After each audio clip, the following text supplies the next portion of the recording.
Who's responsible for it all? Is it the Jews or is it really me? Tell me the truth so I can be set free.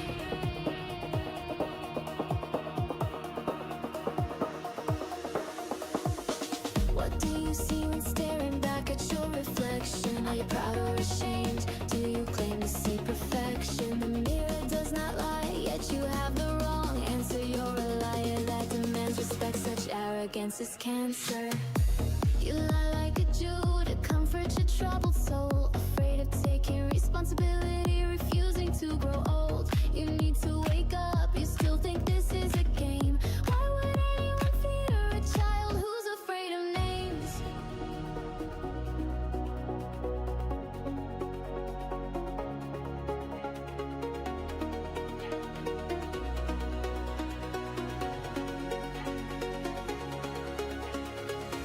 Mirror, mirror on the wall, who's responsible for it all?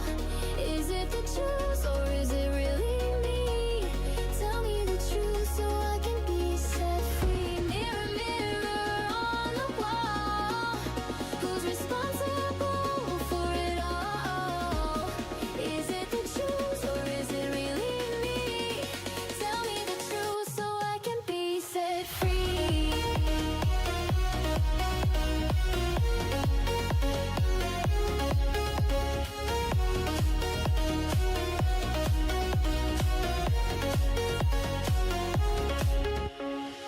Who put the golden cuffs on you if not yourself? Who offered up their wrist for promises of comfort and wealth? But you know they are lies, fantasies that keep you in place. The lies that you repeat, which help enslave your race. Nobody respects a coward, no one kneels to a boy. No playtime for you, go to your room, you little boy. Want to be free, I'll tell you what to do. Next time you look in the mirror, accept the damn truth. Mirror, mirror on the wall, who's responsible for it all? Is it the Jews or is it really me? Tell me the truth so I can be set free. Mirror, mirror on the wall, who's responsible for it all? Is it the Jews or is it really me? Tell me the truth so I can be set free.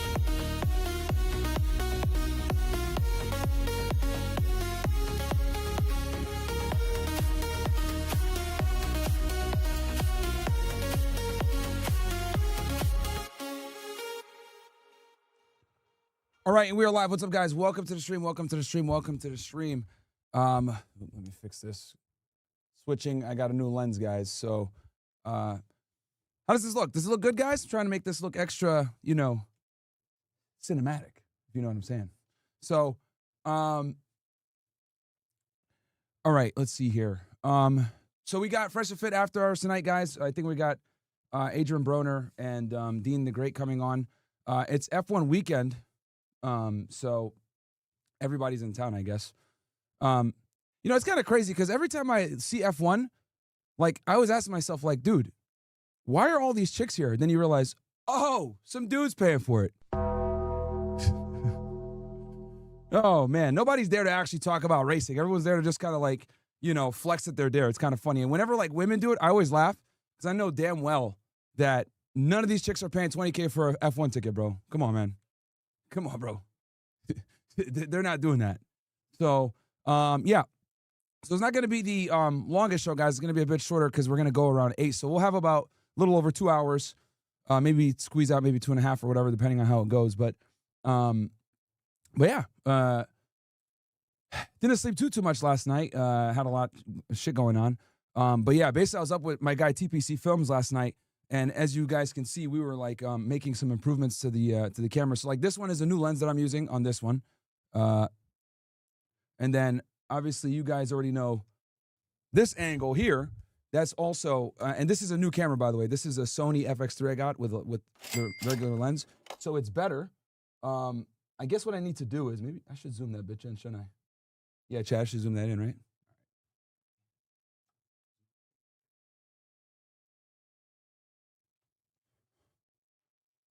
Yeah, I think that's better. Okay. So yeah, so this is same lens I had before, but that's on a Sony FX3. And then same over here.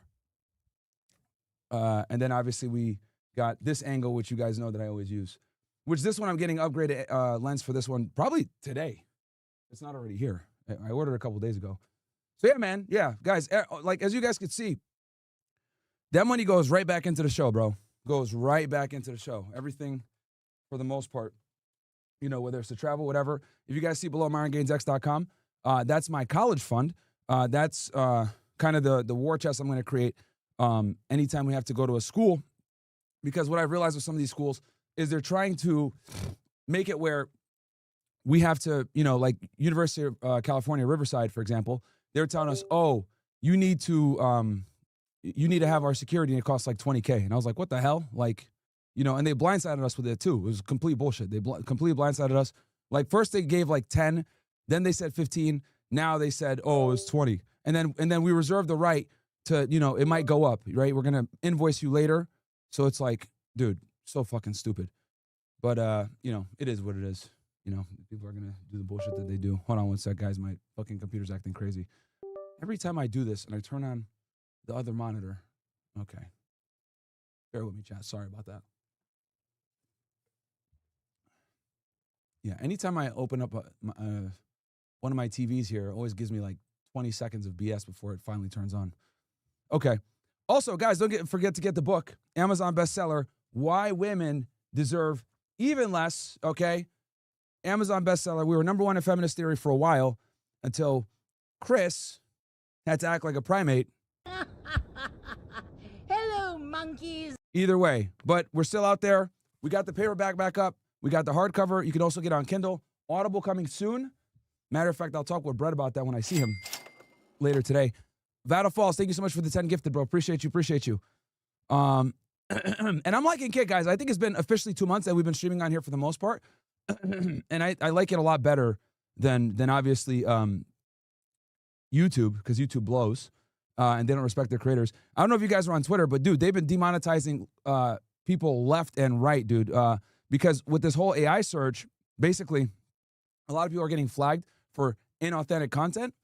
And when they get flagged for being inauthentic content, like AI, like basically AI slop or whatever, it demonetizes not just them, but all their channels, bro. So, you know, it is what it is, dude. It's absolutely crazy.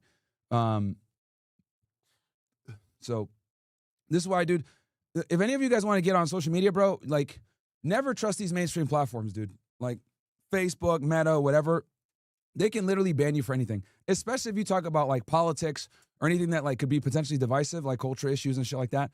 Like it's like you're cruising for a bruising. You're cruising at some point, you're going to get sniped out of the air for hate speech or some other bullshit. So it's like, it's just ridiculous, man. And that's why I'm so happy that, you know, we have alternative platforms like Rumble, like, you know, my OSS, Kick, etc. So very, very important. Okay, let me see here. So this request came in yesterday. Let me go ahead and watch this real quick because someone sent this in yesterday. MGX Daily sent. This is Joe Rogan apparently talking about the dancing Israelis. Let's talk about this real fast. And we're going to cover the war as well. We got a couple different topics to cover, guys. We're going to cover the war, the 14-point and 9-point plan. We're going to cover United States Secret Service confirms who shot the agent at the White House Correspondents' Dinner. We're going to talk about Daily Wire getting rid of half of their people. We'll talk a little bit about this shit getting indicted.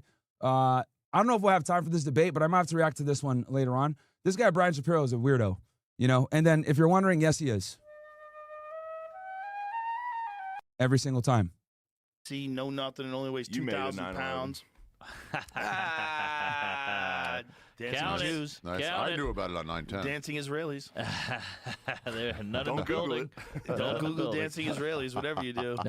Don't read it Oh, shit. into that story. You'll go, hey. Joe has done his best to stay away from this topic for a very long time, chat. You know, he's, you know, it's kind of funny because, like, Joe will entertain any other conspiracy theory, but once you start going down this road, he always gets, like, he gets visibly uncomfortable, right? I remember he had Ian Carroll on the show, and they only spent, like, maybe 5 to 10 minutes talking about Israeli influence in America. right? And this was like a year and a half, a year ago, whatever. But Rogan is like who you listen to when you're like an entry-level conspiracy theorist. Does that make sense? Like, you know, you kind of don't believe the government. You kind of don't believe anybody.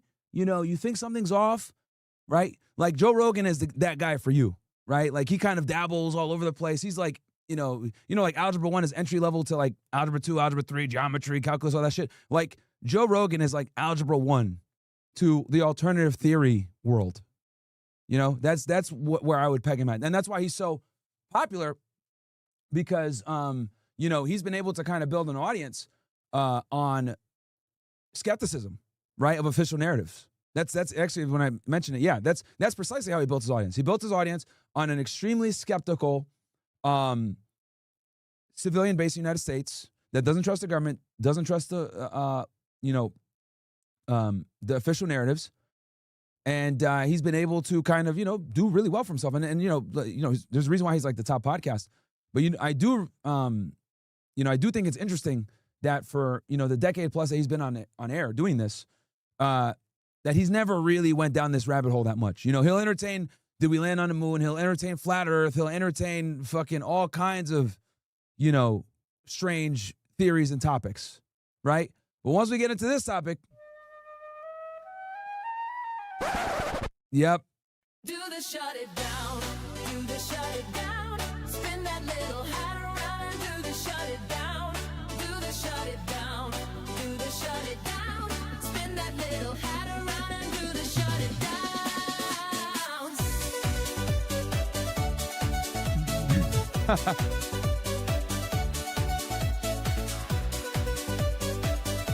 I'm having too much fun. Yeah, and he does cover aliens and shit too. Yeah, that's what I'm saying. Like, he talks about the conspiracy theories that aren't consequential. You know what I'm saying?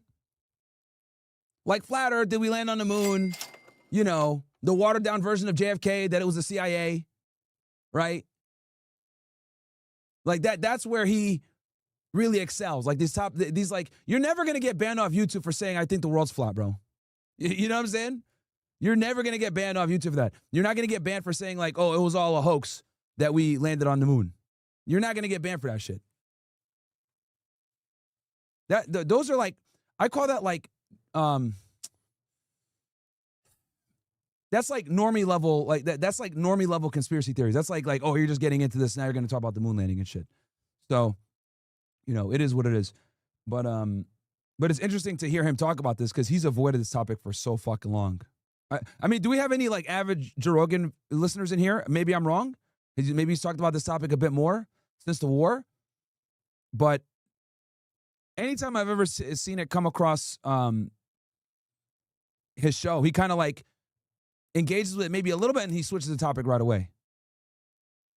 So correct me if I'm wrong in the chat, guys. I know some of y'all might be daily listeners, so you guys can tell me. But I've always got the impression that this was a hands-off topic.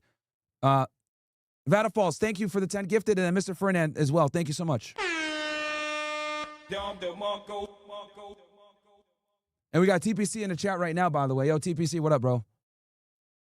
Yo, to everybody in here, man, I called TPC last night at like fucking 4 in the morning or so, or I texted him like, hey, bro, can you help me out? He calls me within 30 seconds. Calls me right back. He's like, hits me up, yo, what's going on? I was like, hey, bro, my cameras are acting crazy, whatever. Like this, I couldn't get this camera to turn on. This one had the new lens on it, right? This one.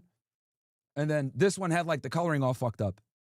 So so I hit him up and he walked me through it and we got everything going.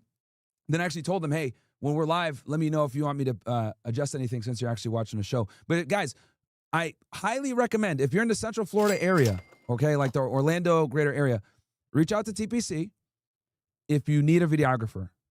That is my guy. When you guys look at like the way that I have my camera set up, pressure fit, etc., TPC has been behind, you know, all of that as far as like setting up the show in a certain way for us, whatever. Anytime he's in Miami, he comes in, he adjusts the cameras, all that stuff. So shout out to him. If you need a videographer, I highly, highly recommend him. Highly. He's not gonna, you know, break the bank. If you're a member of OSS, he'll probably cut you a discount. So if you're in the greater Orlando area and you need a photographer, a videographer, etc., hit him up. And then T, if you could just send me a chat with your Instagram on it, I'll drop it in here too. But yeah, I had to give him his flowers because he literally saved the day yesterday with helping me get these cameras fixed. Okay, let's get back to it. What? Wait a second. Dancing Count it. Jews. Nice. Count I it. knew about it on 910. Dancing Israelis. They're none Don't in the Google building. it. None Don't in the Google building. dancing Israelis, whatever you do. Don't read into that story. You'll go, hey, what? Wait a second. Steel doesn't melt. APAC. Huh? How's that Okay, money? back. All right, there's my fucking platform. Okay, what Healthcare. about- Let's get rid of APAC. Let's get rid of all those fucking. Yeah, What's let's lobbies. get back? Well, Let's get rid of money and all politics. lobbies. Yeah. Yeah, all lobbies. That's Yo, I never thought I'd see the day that this was going on, chat. It's surreal watching this. This is surreal. Let's go back in time.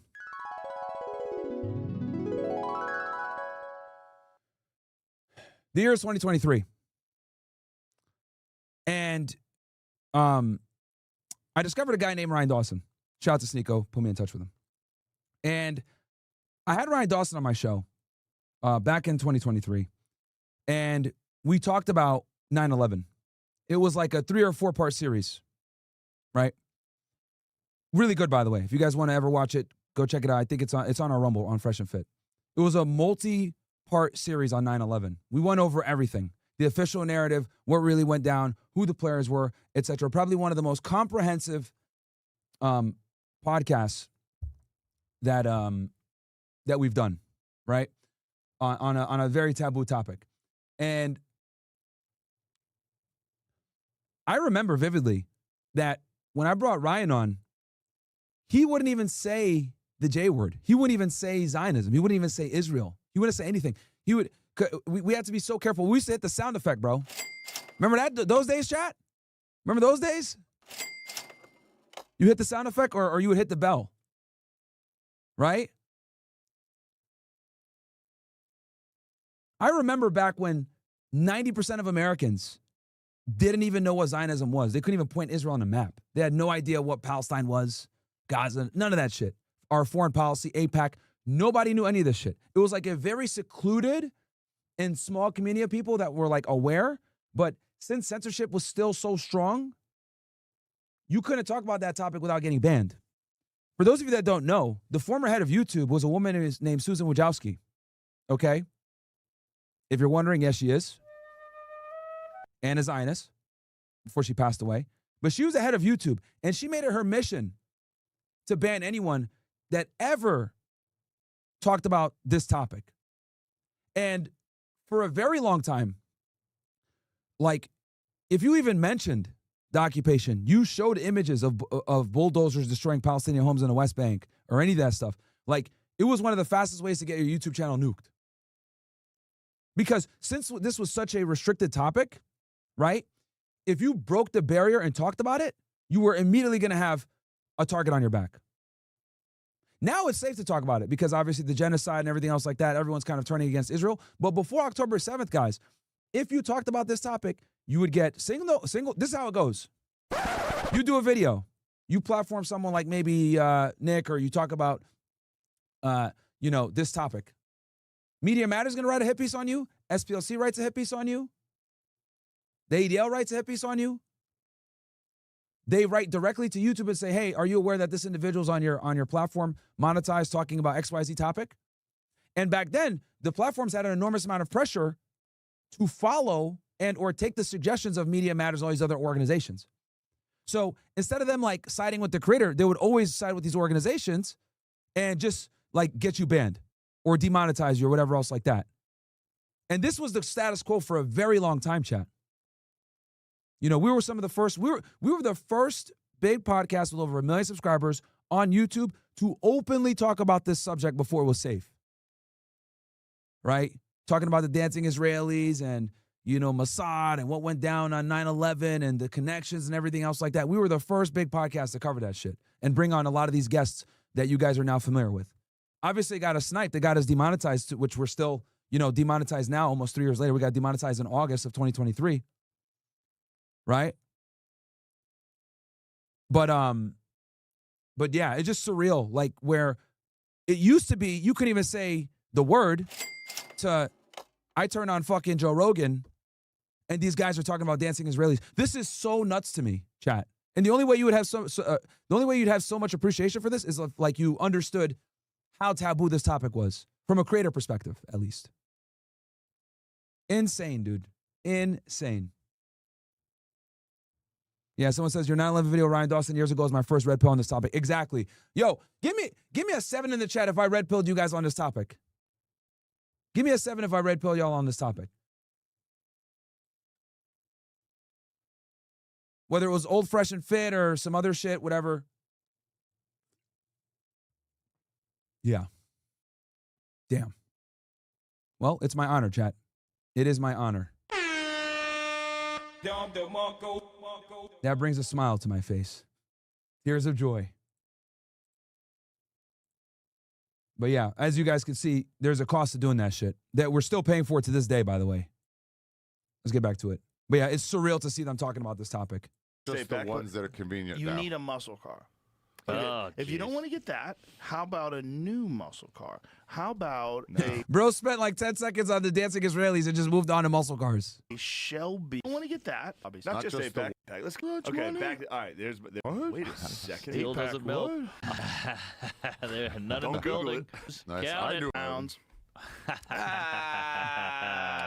Count it. Jews. Nice. Count it. 9 Cruiser would be This sick. is another company called RSR Recreations. They make a 911. It has, you can get it with no fucking AC, no nothing. It only weighs You made a 2,000 911. pounds. Dancing Count it. Jews. Nice. Count I it. knew about it on 910. Dancing Israelis. There are none in Don't the Google building. it. Don't Google building. dancing Israelis, whatever you do. Don't read into that story. You'll go, hey, what? Wait a second. Steel doesn't melt. APAC. Hell, that's Okay, money. back. All right. There's my fucking platform. Okay, what Healthcare. about- Let's get rid of APAC. Let's get rid of all those fucking. Yeah, What's let's lobbies. get APAC? Well, Let's get rid of money and all politics. lobbies. Yeah. Yeah, all lobbies. Not Not just just APAC, the ones that are convenient You now. need a muscle car. Oh, If you don't jeez. want to get that, They spent 12 seconds on the topic, bro. how about a new and bro said, oh, there's my platforms. See, they all know, dude. muscle car? How about No. a Shelby Super Snake R? brother. I'm never driving that, bro. Oh, you bet you should. You need one car. You need what? And that's the end of that one. Bro spent a total of 12 seconds on a topic. Classic Joe Rogan. All right, let's go into the White House Correspondents' Dinner, guys, because this one is a crazy story, too. Apparently, I heard rumors that the guy, it was actually the person that shot the Secret Service agent was friendly fire. So, which is fucking crazy if that's true. Russell Viking says, yo, you're totally right. Joe got really spooked after Kirk assassination. Speaking of Israel, what's your thoughts about this Mossad confession clip? I mean, bro, the Mossad, I mean, there's nothing those fuckers won't do, bro. Now, I know what Like, there's nothing they won't do. I'll put it in the thank you. David says, them boys was the only plausible term you used to use. Wild how things have changed. Exactly. We had to use them boys and hit a fucking bell sound. First time you pilled me on this topic was when you mentioned Israel was involved with JFK assassination. Yep. That shit was, yeah, that's crazy. Now, let me be clear. It's not only them that were involved in killing him, but for some odd reason, all the people don't like to mention the Israeli angle. Because there was a very strong Israeli presence in the assassination of JFK, which if you guys are confused about that, you know, I have it on my channel. Look up Corey Hughes, and I've done full-on breakdowns about this. We identified the shooters by name. TPC Films, W streaming all the cameras are looking super crispy and great quality. Only thing I need to do is go down personally one of these days to give you back the cinematic look like before the camera reset. Truly appreciate that. Shout out, brother, everyone in the OSS 300 are truly honored providing type of value to the fear. Appreciate you. And here's his Instagram, guys. So his Instagram, I'm going to drop the link for you guys here. What's the handle, though? It's t.p. Okay, I see. Okay, I'm going to drop his link here for you guys. Can you give me the @ name real quick, TPC? Hold on. I'm going to drop this link in the chat for you guys. Here's his Instagram. So if you guys need videographer services, that's the man you go to right there. Yeah, there you go. T.P.C_films.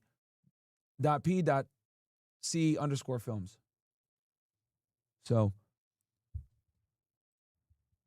All right, let's go ahead. We'll watch this quick Mossad video since someone sent it in. They do, because I used to ask them to do it.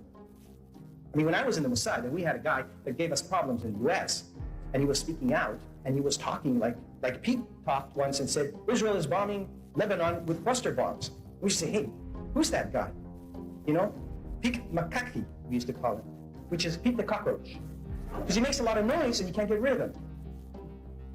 So what you do is you get in touch with a guy in the station in New York or in the station in Washington. You say, tell the guys at B'nai B'rith to label him. And of course the campaign starts, and before you know it, the guy's labeled. And he's an anti-Semite, because that's what we say he is. And that's one stain you cannot wash. Yeah, before this shit, yeah. Like if you got called dude, if you got called an anti-Semite prior to this whole October 7th stuff, yo, career finito, bro. Finito, man. It's over. You know, stick a fork in it, bro. If you got labeled an anti-Semite. Now, it shames me as a Jew to tell you that. But that's the fact, and it's wrong. Yeah, the term anti-Semitism, honestly, guys, at this point is just a word used to criticize people that don't behave accordingly the way that they want. You know, it's like basically them calling them out on their bullshit. All right, let's get into the Secret Service thing. Exclusive interview is U.S. Secret Service Director Sean Curran. Director, thank you so much for being with us here today. I would love to start by picking up on... As you guys remember, this is for the guy Cole Allen, the guy that tried to assassinate Donald Trump this past weekend or so at the White House Correspondents' Dinner. That's what this thing is about. What Jeanine Pirro just said, and we both heard there together. She suggested, I believe in that interview, there were only two shooters, Cole Allen and a Secret Service agent, one Secret Service agent. Is that correct? That is correct. All the evidence that I've seen, the suspect shot our officer point blank range with a shotgun. Our officer heroically returned. Oh yeah, let me go ahead and show you guys they got improved footage on this. So let me go ahead and show y'all real quick.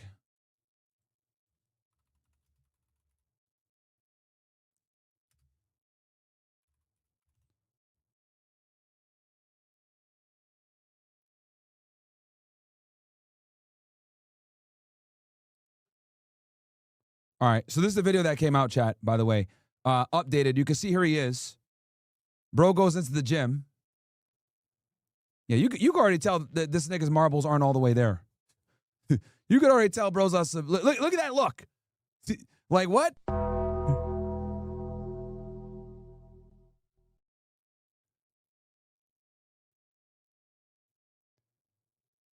So here he is. Looks like he walks into the gym. Lady there. Nigga comes in with full-on jeans to go to the gym. Hey, I'm just going to take a look around. Then he walks. Walks back.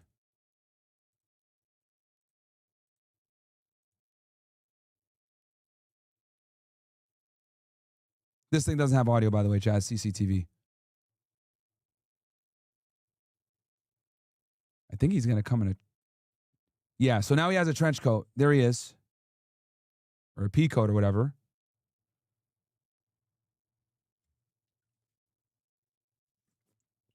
Walks down the hallway. And you guys can see how the right side here is a little stiffer? You guys see that with the jacket? Notice how it's a bit stiffer on this side. And notice how he's keeping his arm on the jacket on this side. Notice that, chat? He's keeping his arm braced just like this, while the other hand kind of moves freely on the left. His right hand is just holding on to it tight. Who else did this, if you guys remember? The Robinson guy that allegedly shot Charlie Kirk.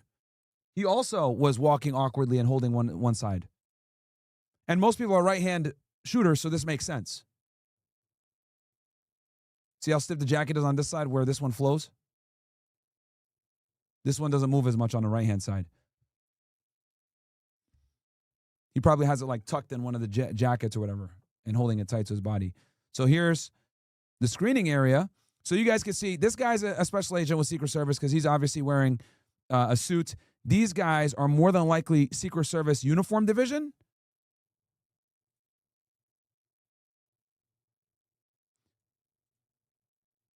Guys, this is the video that came from the DOJ. It's not AI, retards. This is literally what came from the DOJ. Shapiro released this. It's an enhanced version. So a dog is over here, follows him in there.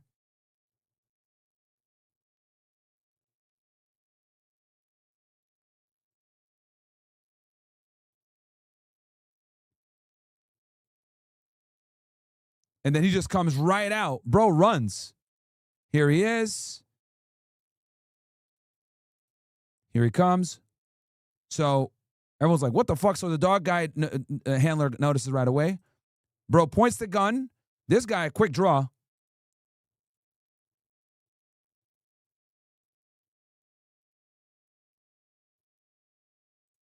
Here, we'll do that again. I'll play it one more time without stopping.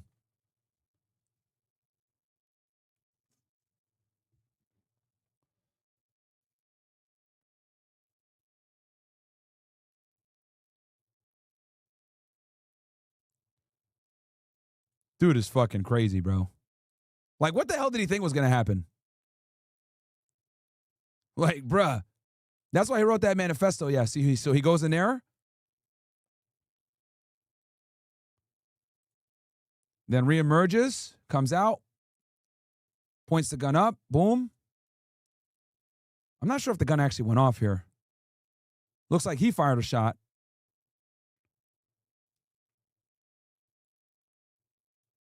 Crazy, dude. Turned fire while being shot point blank range in the chest with a shotgun. It was able to get off 5 shots. It's great. Our officer heroically. This guy. Okay, so it's a Secret Service uniform division guy. That's why he said officer, not agent. Returned fire while being shot point blank range in the chest with a shotgun. It was able to get off 5 shots. It's great. And he missed them all. Training. The officer just acted heroically. Great job. So the one officer that returned fire is the same officer that was shot by the suspect. That's correct. All right, and he got off 5 rounds. Okay, so he did actually get shot by the suspect. There was talks about it being blue on blue, chat. So that's good that they cleared that up. And I'd love for you, we appreciate you being with us here today. You know this, there's been a lot of questions and criticism around the Secret Service in the wake of this assassination attempt. I'd love for you to address some of that with us here today. There are people we have seen say, how does he shoot 5 times and never hit the suspect? That's a great question. And you're right. There are a lot of critics out there. Quite frankly, some of them are our former agents that... I think he's talking about Bongino. Guys, do me a favor, by the way. If you're watching on YouTube, smash the like button. Smash that like button if you guys are watching on YouTube. Did the job. They weren't in the game. If you want to know stuff about the Secret Service, please ask me. I've actually done the job. But I will tell you, that officer, while being shot, was in the process of falling down and was returning gunfire. To be shot at is not a pleasant thing. And to be able to actually return fire in that rate of speed is just remarkable. But this guy was using like bird shot, if I'm not mistaken, this dumbass hippie guy. The suspect was never hit, correctly? Correct? He was never hit by a bullet. That is correct. The suspect was not hit. How did he go to the ground? It appears that the suspect hit his knee while being engaged by the officer on one of our magnetite. Oh, that sucks. Imagine having this whole elaborate plot, and then it gets foiled because you bang your knee on a corner. Oh, man. Doing all that work, writing a manifesto. You want to be mentioned along people like Harvey Lee Oswald. You want to be immortalized. And then you fucking bang your knee and fall on the floor. Cooked. Bro could even do the assassination correctly.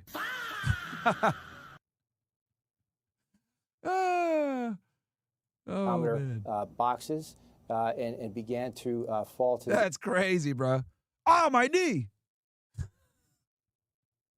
Ground. That's what appears to be. And at that moment is when officers and agents were able to subdue him and pile on top of him. That's a pretty quick response. He goes to the ground and almost immediately he has officers. Now, you guys are probably wondering, hey, why are his clothes off? They probably cut his clothes, guys, because they weren't sure if he was shot or not, and they had to check for injuries. So a lot of times when they take you into custody and shots are fired and they're not sure, they'll just take shears and they'll just cut your clothes and see if they can find where the wound is. But he didn't get shot. But they did that probably out of an abundance of caution. Dogpiling him? It was immediate. It was right at the MAC checkpoint, which was just remarkable, the speed. When you talk about an individual who is determined to do what they do, and that speed, you're talking almost about 4 seconds from start to finish there. That officer was able to return fire while being shot at, and he was subdued shortly thereafter. That is pretty incredible. Just as a curiosity, Director, we're seeing some pictures on our screen. Alan doesn't have a shirt on at the time he's subdued on the ground. Why is that? That's correct. Well, I will tell you also, there were some reports that he was by the stairs. That's incorrect. He was taken down by the magnetometer checkpoint. And for officer safety and everyone's safety, it appeared that there was some type of tactical vest that he was wearing. So those officers again bravely removed that clothing to ensure that he did not have any other devices on him, and then relocated him to another area to get him safely away from the scene. Okay. So that is why he wound up where he was. He was wearing a tactical vest. Also, as we just Interesting. reported a moment ago, he had They also cut your clothes when for injuries too. a lot of other materials, wire cutters and so forth. Any indication? That's kind of crazy though. Like, if it was a vest, that's one thing, but if it like potentially like an explosive vest, that would have been foolish. What he intended to do with pliers and wire cutters? Not at this time. Obviously, the FBI is investigating. They would have. Because look, they cut his pants off too, chat. What would be the, like, what was the point of, like, if you're only caring about the vest, why did they cut his pants too? They cut his jeans off. So I think it's a combination of obviously looking for injuries and the vest and anything else that might be on his person. More information on that. Okay. Because once a bad guy's in your custody, chat, like, you're responsible for him. If he dies, that's on you. Let's talk about the security setup that evening. We have had former Secret Service agents on this program in the past week, and what I've been led to understand is Bro, imagine taking a stupid selfie like this before you try to kill the president, bro. Like, what? Yo, what is wrong with this guy? Oh, BRB, got to get a flick before we go do the job. Like, nigga, what? Like, what the fuck? Like, what? Yeah, because, guys, this photo was taken at the hotel that he stayed at. Bro really took a fucking selfie with what appears to be a red tie with a CVS bag in the background.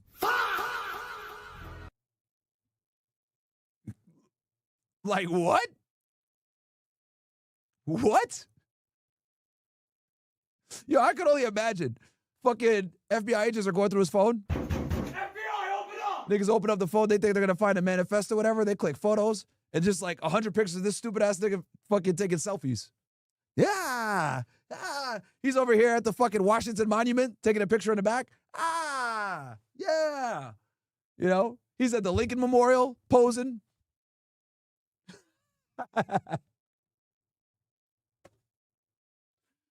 Yo.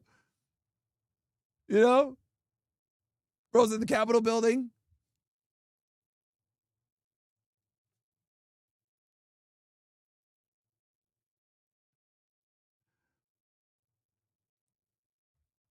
Yeah, like, what the hell's going on here? Because this guy's from California, by the way, chat.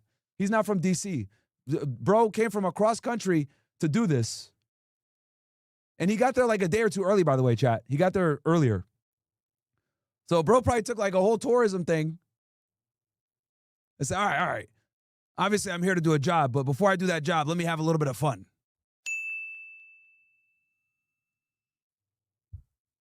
Fucking insane, bro. Like, why are you taking selfies if you showed up to DC to like commit an assassination? Like, well, shouldn't you be focused or something? No wonder this nigga failed. His mind wasn't in the game. Right? No wonder this stupid ass nigga fucking tripped over himself and hit his knee and shit. Bro was completely unfocused. Yo. FBI just going through his phone, seeing him taking all these fucking tours and pictures with the monument, with the fucking Lincoln Memorial. You know? Niggas walking by the famous, you know, area where Martin Luther King delivered his speech with the Washington Monument in the back. You know? He's in front of the Pentagon like taking another picture in front of the White House like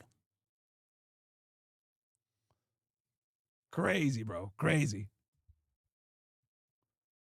I got a job to do. I got to assassinate somebody, but, you know, before I do that, let's take that selfie.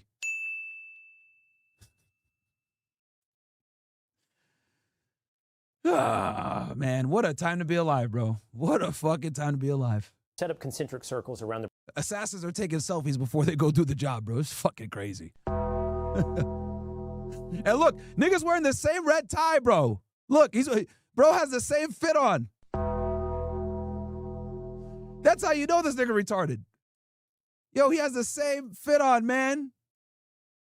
Bro took the selfie right before. Dumbest assassin of all fucking time. How you gonna wear a fucking bright ass red tie, all black, try to run through a fucking Secret Service security checkpoint? You ain't know nothing about guns. Fucking idiot. It's like you couldn't at least change the outfit. You're that lazy. You took the selfie and went to commit the murder with the same fucking outfit on, bro. It's like retarded. protected target, in this case the president. And the most inner circle is the protection around the president himself in his vicinity. What I was told, and I'm happy. Bro was playing, you guys remember that game, Hitman? Agent 47? Bro, the nigga probably played the game right before this shit to hype himself up.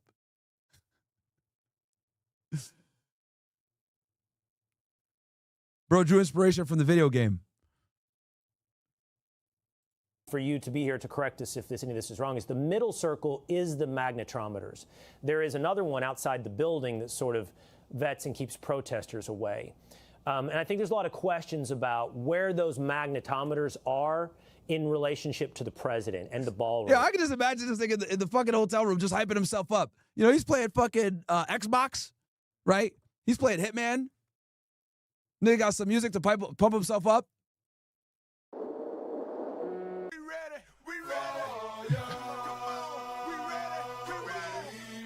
Yo! This nigga playing this shit.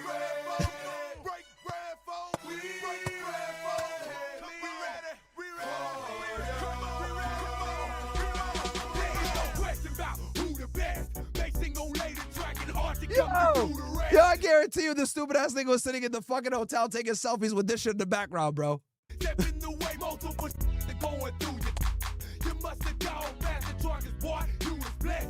Yo! Stupid ass nigga, bro. Oh, man. Yo, worst assassin of all time, man. Nigga hyping himself in the mirror.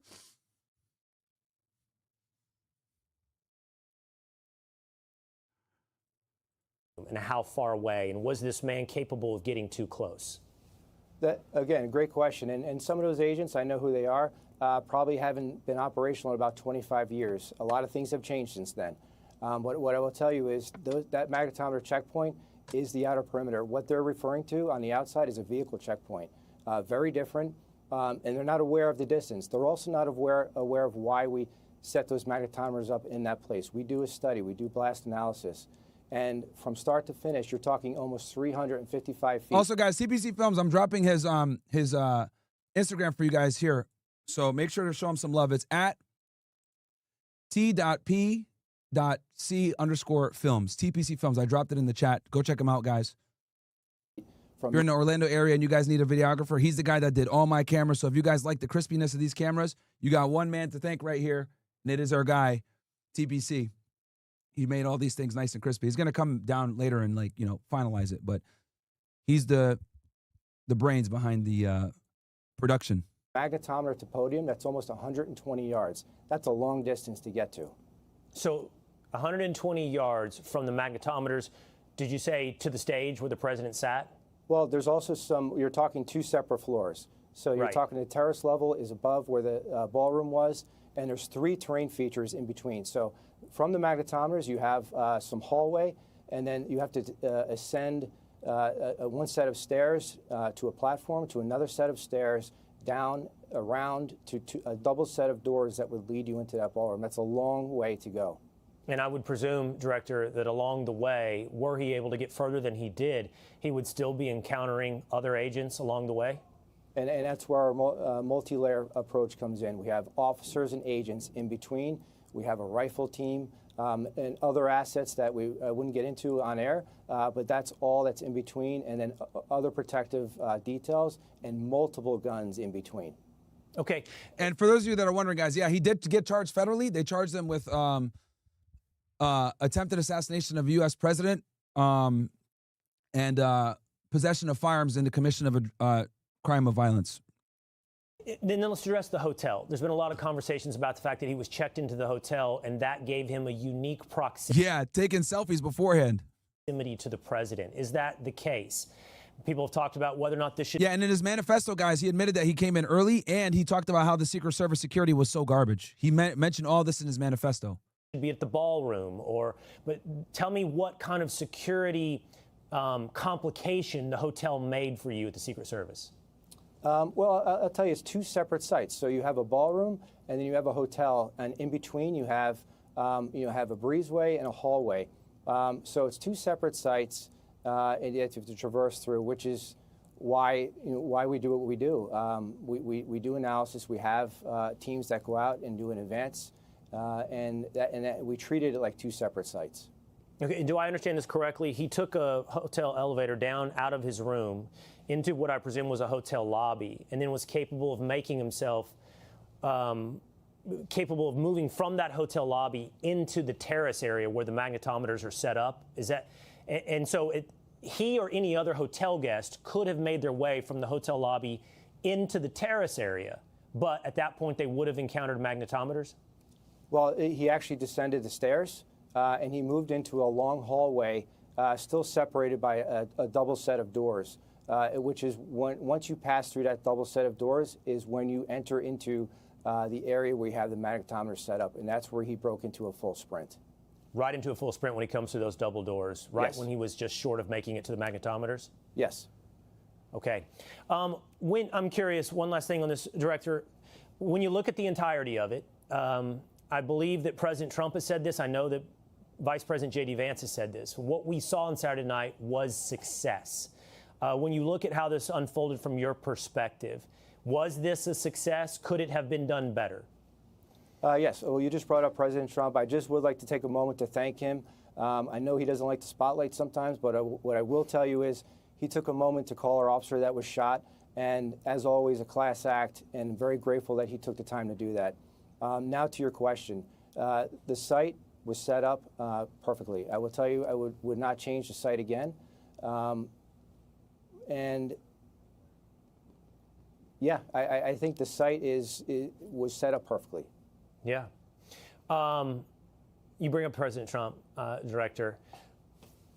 Such a unique situation in terms of, sadly, the number of assassination attempts that have been perpetrated on President Trump. Also, he's President Trump, and he's got his own opinions. He's got a big personality. And earlier today at the White House, Director, he said this. Yeah, I'll tell you guys this. Protecting Donald Trump is probably a nightmare for the Secret Service. He has 2 residences. He's erratic. He likes to go back and forth between them. A lot of people hate him. He's probably one of the hardest presidents, if not the hardest president, to protect out of anyone else, just because of how divisive he is. I mean, bro, there's been 3 attempts on his life already over the past, 2 years, chat. With, you got Matt Crooks, the Ryan Routh guy, now this idiot. Oh, my bad. When asked about the potentiality of wearing a bulletproof vest. Is there talks about you potentially wearing a bulletproof vest moving forward, given you have now been shot at? I don't know if I can handle looking 20 pounds heavier. Have you, I don't know if you could hear that, Director, but he said he wouldn't be very excited about looking 20 more pounds, adding 20 pounds with a bulletproof vest. Is that something you try to convince him of, to wear a bulletproof vest? That's not something I... Freeds Edmond is the ADL APAC board's son, Jay, on RJC. The best guy is their Houston River Oaks neighborhood, Ted Cruz. Yeah, Ted Cruz is a loser, bro. Huge loser. Mr. Fernand says, I'm mad I missed you guys clowning on the triple dipper guy. Yeah. Somebody in here was talking about Chili's, bro. That shit was crazy. Spiv Elemental said, bro, played this. Goku, the niggatry is growing. The efficiency of some of these. Okay. Chief Leaf, I live in New England and I want to connect with others of the OSS. What's the best way? OSS 300, my friend. OSS 300. And then here's obviously TPC dropping his Instagram. Check him out, guys. T.P.C_films. I would talk about on air. I understand. That would be a separate conversation. I understand. The president brought it up today. We thought maybe that would be an interesting perspective that he brings to the table. Doesn't want to look overweight. But so at this point, Director, you look at everything that went down this weekend. It was a success. Would it be easier? And I'm asking you this from a logistical perspective, not a political perspective. Would it be easier to secure an event like this in something that was already on a secure location, like a proposed White House ballroom, as opposed to a public venue like a hotel? Look, I always prefer to be at the White House. It's something that we completely control. And look, there's like Mar-a-Lago is probably a nightmare. Oh, someone else tried to sneak in. You know what? That's actually, it's more like 4. Someone, if you guys remember, I think it was like this past summer, someone got shot trying to break into Mar-a-Lago. So that's 4 different people that actually tried to go after Trump. I forgot about it. Didn't really hit mainstream media like that because the guy got neutralized and Trump wasn't there. But if you guys remember, there was another story of a guy like hopping the fence at Mar-a-Lago and then being shot by Secret Service and killed. So that's actually 4 people. An impact to the community. You know, when we do these sites, there is an impact to not only traffic but the community, and there's budget concerns there. So if you're able to do something in one secure place all the time, you know, that lessens the burden on all the surrounding areas. So that makes total sense. Right. I want to leave you with one last thing. I brought up the vice president. He had some very kind words for the job that was done by the Secret Service on Saturday night. Here's what he told me yesterday. The thing that I really gained an appreciation for, Will, is what an amazing job the agents of the Secret Service do. You saw they went right to me. They went right to the President of the United States. They put their lives in harm's way. I just feel very grateful to them and very grateful for what they do, and frankly, grateful to God that agent who was shot was not seriously hurt. It could have been a lot worse, but the law enforcement did a great job, Will, and we should all be grateful for that. Director, your reaction to what you hear there from the vice president? Yeah, look, he's an amazing man. The vice president and president are just really great protectees. They're great to us. They're great to work with. But I will tell you, look, this shows what the brave men and women of the Secret Service do day in and day out.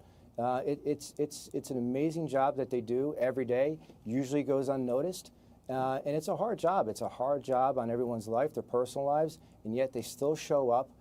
And also, Secret Service has the worst attrition rate, guys. I just lost my job. One of the worst ones, dude. One of the worst ones. They're patriots. They want highest divorce rates. It's very difficult to keep them on the job because it kind of sucks, man. You lose your family life. It's good if you're like a single guy, but like if you're like married with a family, Secret Service by far has the highest divorce rates. It's bad. To protect this nation, and you know, I'm grateful to be able to work with these men and women. They're so brave, and it's incredible.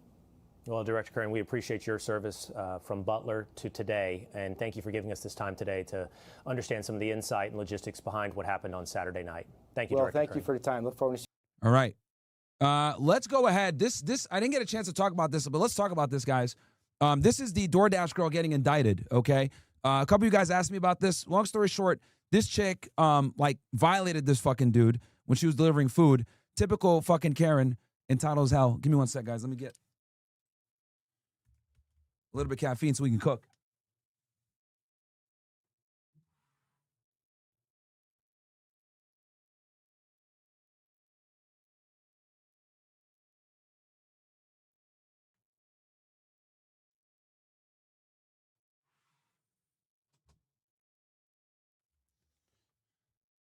And this video actually comes from my guy, Andrew, Legal Mindset. If you guys don't know, Andrew Esquire is a buddy of mine. I met him through John MLD. Congratulations to him and his video blowing up, man. Actually, you know what? I need to get him on the show again. I'm gonna hit him up right now. Doing nothing. This is a man's world. I'm the victim. Remember? I'm the victim. Bro, insufferable, bro.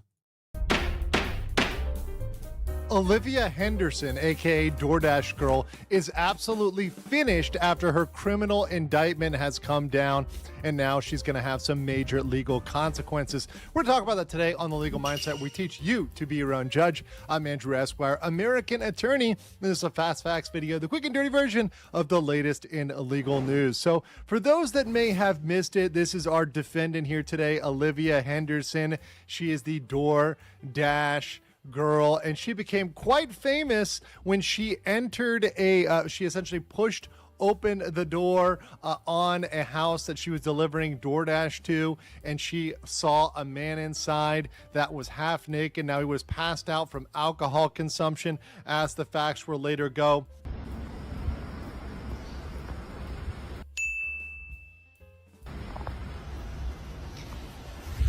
That's f***ed up. Bruh.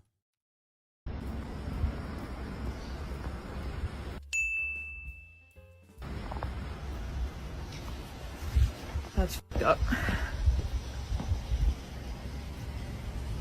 But indeed, Olivia claimed, hey, this man SA'd me. Like, bro, a guy can't even sleep in his own home, bro, without, like, girls going crazy.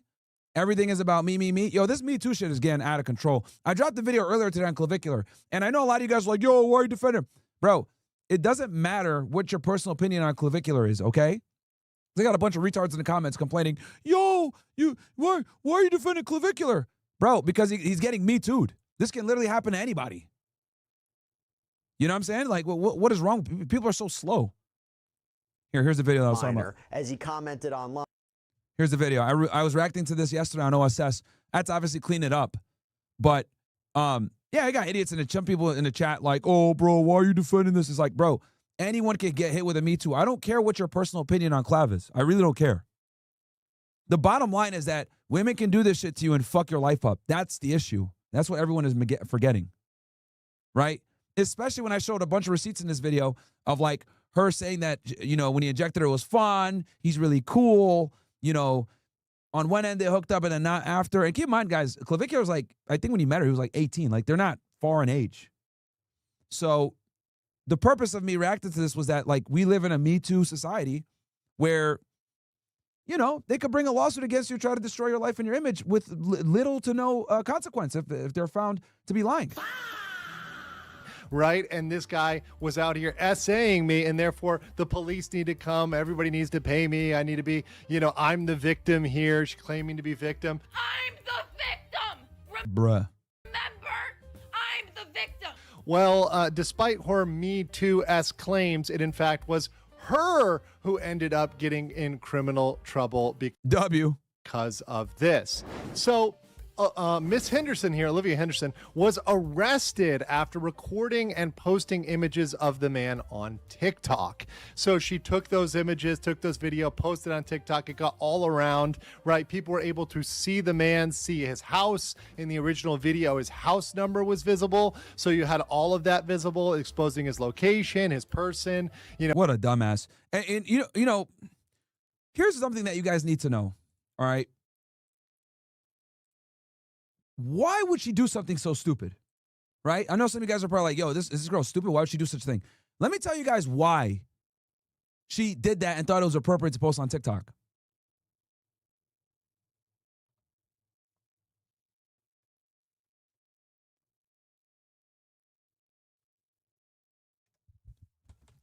Because women are fucking retarded. Gentlemen. That's why. Okay? When you've went your entire life without being held accountable for your poor decisions, without being called out, without being punished, you're going to do dumb shit like this, where you feel like you're impervious. No one can stop you. You can do whatever you want.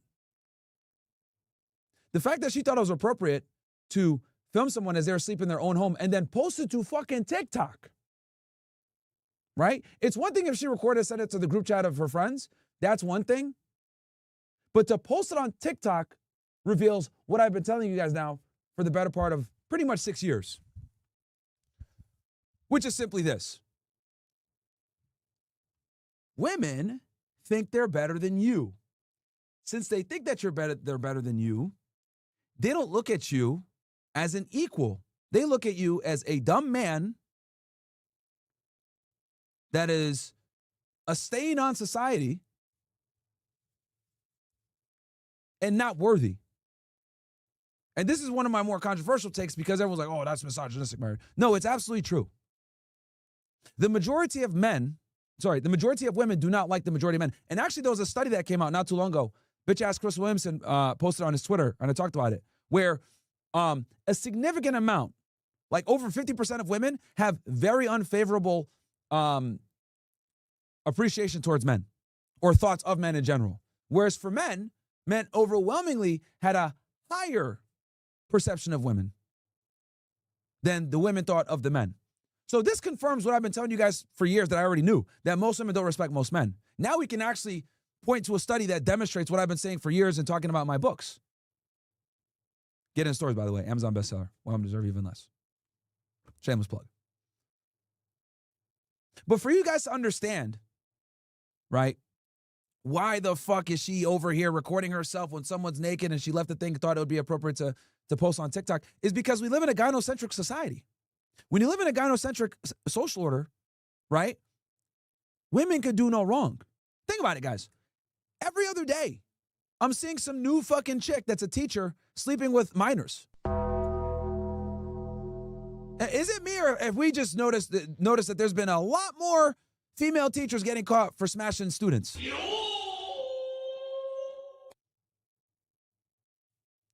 Like over the past 5 years, like this has been like a fucking epidemic. Every other week, some like 27, 28-year-old, high school teacher smashes some fucking 15-year-old sophomore nigga. Like, it's like, what's going on here? Bomba. But if you guys notice, when they cover that, she's not labeled a rapist, a pervert, a sex deviant. None of that. They don't get the same pejorative slander for identical behavior.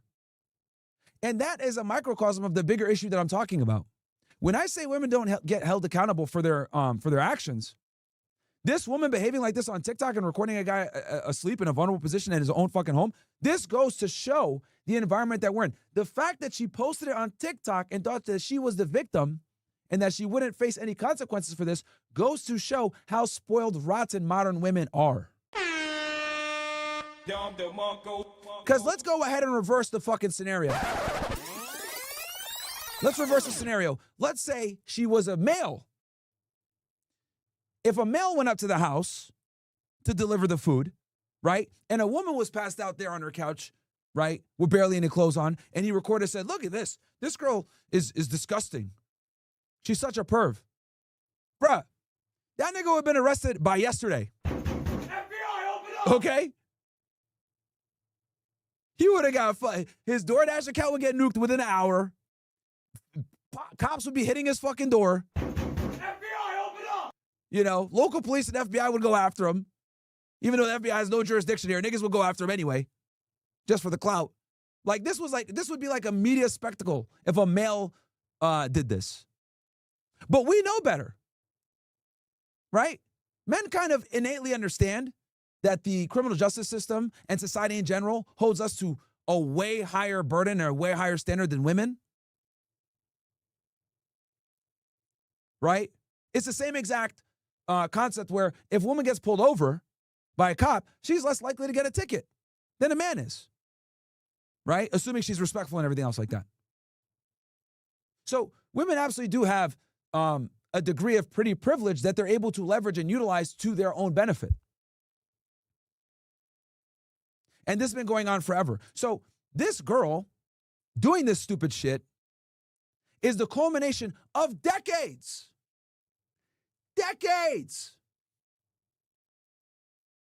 of men being simps, pedestalizing women, and not holding them to account for their poor behavior. Let me give you another example.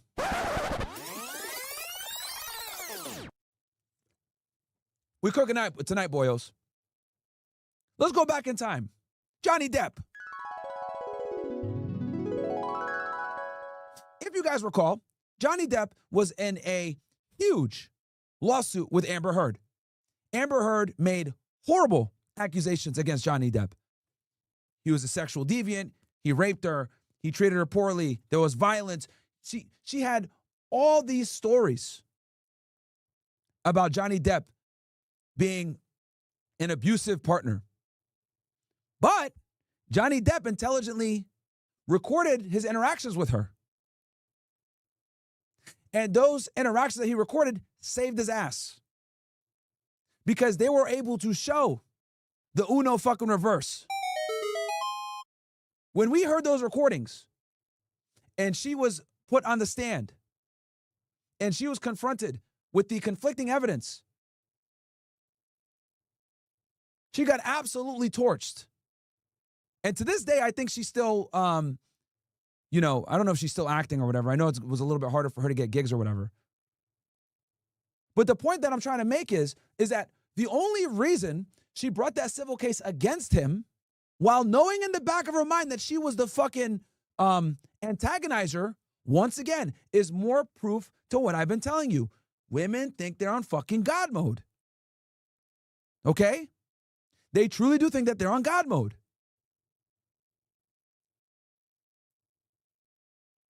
Thank God Johnny Depp recorded that and destroyed her veil of immortality. Because she knew, right? She knew that if she came out with the narrative and just simply made the accusation, Johnny Depp would be destroyed. He lost millions upon millions of dollars. He lost movie deals. He lost sponsorships. The only company I think that stood by him was a fragrance company. Only one of his sponsors stuck by him during the whole ordeal. He had to sue Amber Heard, be involved in a, huge public trial in civil court.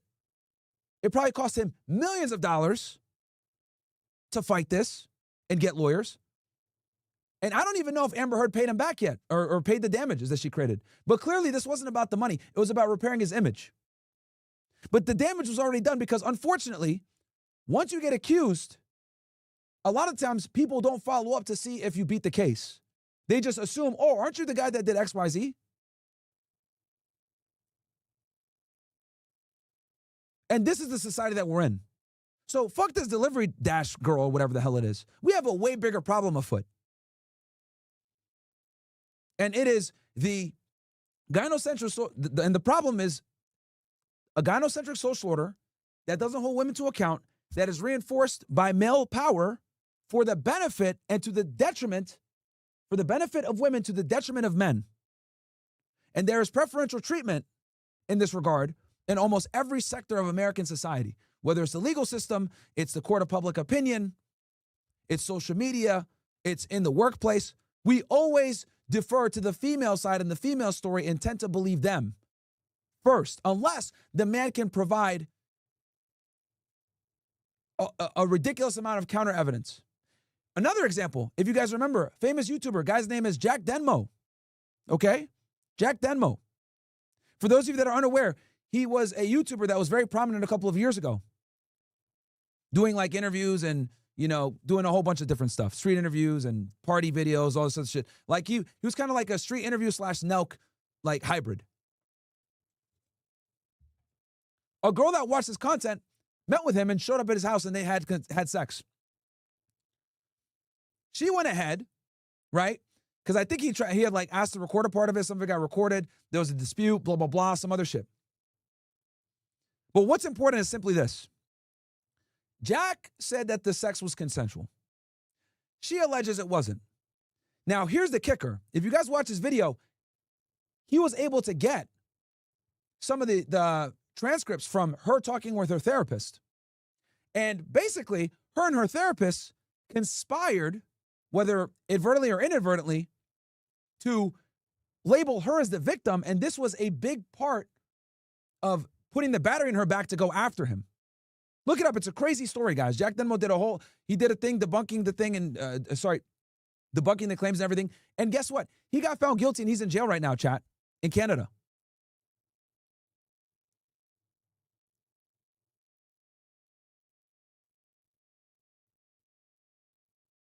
And I'm going to show you guys real quick the video because this story is insane and I think all you guys should watch it. So if you go right here, because I did a whole breakdown on this. I Am Innocent 1 month ago. I did a whole breakdown on this video if you guys want to check it out. But see, look, the most dangerous pickup artist on YouTube, Jack Demo. See, like this chick over here, Rachel, whatever the fuck her name is, making this video talking shit. Like, yo, it destroys your image. He lost his YouTube channel, everything. But yeah, basically, the girl got caught lying on multiple occasions on the stand. And the conviction held up, which is why Canada's cooked. Like, you guys, bro. Oh, man. Fuck Canada. So why am I telling you guys all this? I'm telling you guys all this because we're going back to the main video here with this DoorDash woman.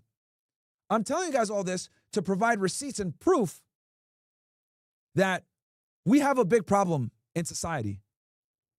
And that problem is this. Women have too much goddamn power. They utilize said power to influence certain institutions for their own betterment with damn near no fucking accountability. That is the fucking problem boiled down in a concise manner. Because they reserve the right to be treated as an equal when it suits them, but then they can also infantilize themselves to garner sympathy, support, and resources from society. So one day she could be a strong, independent boss babe. Another day she could be a victim that doesn't want to take accountability for the fact that she got caught cheating on her boyfriend and then wants to sit there and say, oh, well, I was sexually assaulted. To not deal with the consequences of being a 304. And that, my friends, is the issue.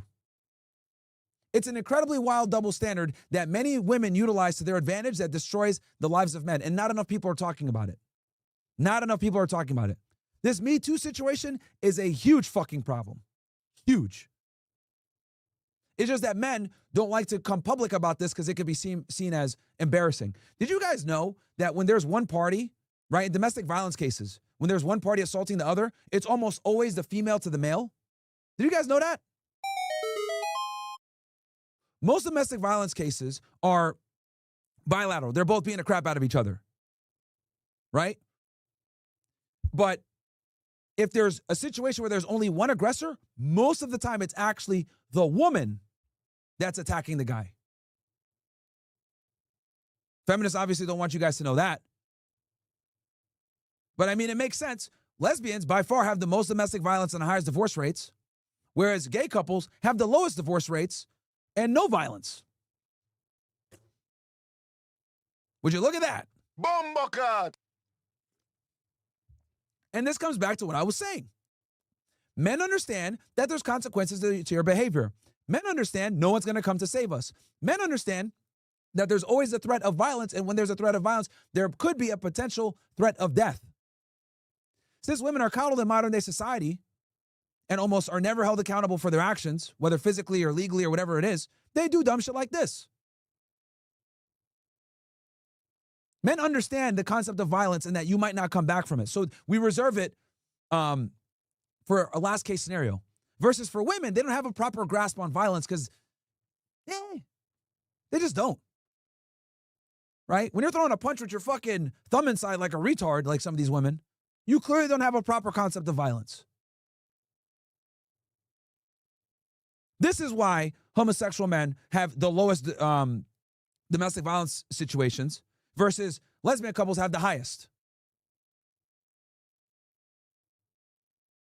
Now, I could already see somebody, Myron, this is really misogynistic. You're saying women don't have a proper concept of violence. This is so fucked up and misogynist.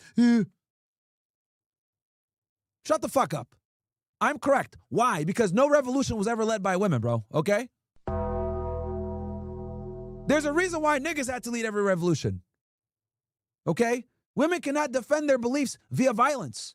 Back in the day, if some dude had an opinion, right? Hey, I want to make this a democracy. Hey, it's going to stay a monarchy. What do? Niggas pull out the fucking blades and start fighting, right? To the victor goes all the spoils, right? Women don't have that ability. They can't defend their ideology or their belief system via violence like men can.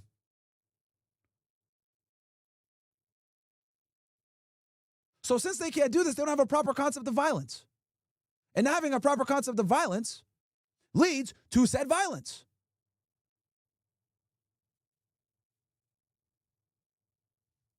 All right, let's get back to the video. Damn, it's already 7:06. Damn, we cooking already. You know, him while he's passed out unconscious. I'm going to keep telling my story. Like, this is the only justice I'm getting, is exposing this man. And having posted that video and it Bro, she made more videos. has gone viral. Like, now he can live with shame and embarrassment if Bruh. Welcome! See the doubling down? She's proving my point, bro. She couldn't quit while she was ahead. She keeps going. people have seen it and knows who he is or where he... You know what I'm saying? So she was arrested on that back last year, and it's been quite a while, but she was finally indicted by a grand jury that's just citizens that are drafted out to do the indictment instead of the district attorney. There's kind of those two different methods of bringing an indictment on two felonies, one of unlawful surveillance and another of distribution of the unlawful surveillance image. And that's absolutely huge news, and that's absolutely something that was breaking right now. But one thing that very few people are talking about, we're going to talk about today on The Legal Mindset, is the massive civil liability she now clearly has under New York state law. Let's get right into it. So let's look at the indictment and the charges that kind of rolled down. So here you see the file from the New York State with Olivia Henderson, birth year 2002. You see the indictment, the incident. And just so you guys know, let me make this explicitly clear too. The only reason the state of New York prosecuted this is because they got an enormous amount of media pressure. Okay, let me be clear about this too, all right? Don't think that the state of New York is like, yes, we're champion. We are gonna champion men. We are going to get justice for this man. No, dude, no. Had there not been an enormous amount of social media pressure, they would have probably not indicted this case. So keep that in mind too. Keep that in mind too. If this did not go viral, she would be walking free right fucking now. Guaranteed. It's only because the state attorney's office got an enormous amount of fucking backlash and pressure on this case that they indicted it. And I've told you guys this before. When it comes to like cases like this, like a police shooting or anything like this that hits like media, like, you know, mainstream media and is huge, what most prosecutors are going to do is they're going to say, you know what? Arrest him. Let's take it to trial and let the jury decide. That way it's not on us. If we lose, who cares? But at least we can say, yo, we arrested him and we tried. Why? Well, if you guys go back in time here, if you guys remember the George Floyd riots, this is exactly what happened, right? George Floyd with the, you know, infamous Chauvin on his back, right? We all know that he died of a fentanyl overdose and he had like, you know, a lethal amount in his bloodstream when he was apprehended and he had swallowed, he committed a crime right before everything. But the optics of that case were so bad and they were lighting the city of Minneapolis on fire, it forced the state attorney's office to prosecute. Because they were going to burn, they already were burning down the city of Minneapolis. Could you imagine if they didn't decide to charge him? So a lot of the times, some of these arrests end up becoming political for self-preservation purposes, right? No prosecutor wants to be the head of the district attorney's office while everyone is protesting, complaining that they didn't arrest the guy that killed this guy, George Floyd. Now, fast forward 6 fucking years later, and George Floyd is looked at as like some kind of fucking, you know, martyr. When the guy was a multi-time convicted felon who got caught committing a felony, passing off fake notes and swallowing drugs. And he basically put himself in that precarious situation. But this is where we are. Was on October 12th, 2025. The arrest was in November by Oswego City Police. Her defense attorney, she's going with the public defender's office. She does not have anything. Yes, guys, I do read the chat. I engage with all you ninjas. But a public defender at this point. And obviously the assistant district attorney is on the other side of that with her next appearance there in May. So all of that's coming up. She's got this indictment, which means, hey, a grand jury felt there was enough evidence to proceed on this, to bring her. Now, I want to be clear, guys. You know, a grand jury, all they need is probable cause. Okay? Are they going to find her guilty in a trial beyond a reasonable doubt? Who knows? But again, this case got an enormous amount of pressure, so they decided to indict it. Trial. And what that also means to me is not only is this going to go forward with felonies, but also smash that like button for me, guys, by the way. Smash that like button. There's potential civil liability. Now, why do I think that's a big thing? That's a huge thing because this is her first time offense for the criminal charges. Those will probably be light. As much as everyone wants to say this might be 8 years in prison, etc., it won't be. This will probably be a slap on the wrist at best with probation or a split sentence. Exactly. They're going to give her, she's going to probably plead to a way smaller charge. The criminal charges are honestly going to be a joke when it comes down to it, and she's probably going to... This is to send a message and alleviate pressure on the attorney's office. Enter into a plea deal. But when you look at the civil side and the potential civil liability, particularly under the special New York law that Yeah, she might get cooked for that. Nobody has talked about so far, that is absolutely going to destroy her. So, turning over to that, after we look at the charges here, once again, the dissemination of a surveillance video and the unlawful surveillance, when we turn over to the massive liability, we look at New York Civil Rights Law, Section 52B. This is for allowing a private right of action for non-consensual dissemination of intimate images, otherwise known as, people know it as revenge porn. Now, this statute is not just for stuff posted online. It's not just for ex-girlfriends, ex-boyfriends. It's really for any sort of image that is being posted without somebody's consent. And it covers directly on... Smash the like button, guys. We're only sitting at, 541. Smash that like button, my ninjas. We should be at 1,000 easy. On point secret recording like this. This is something that fits spot on with this and the posting of unclothed bodies without consent.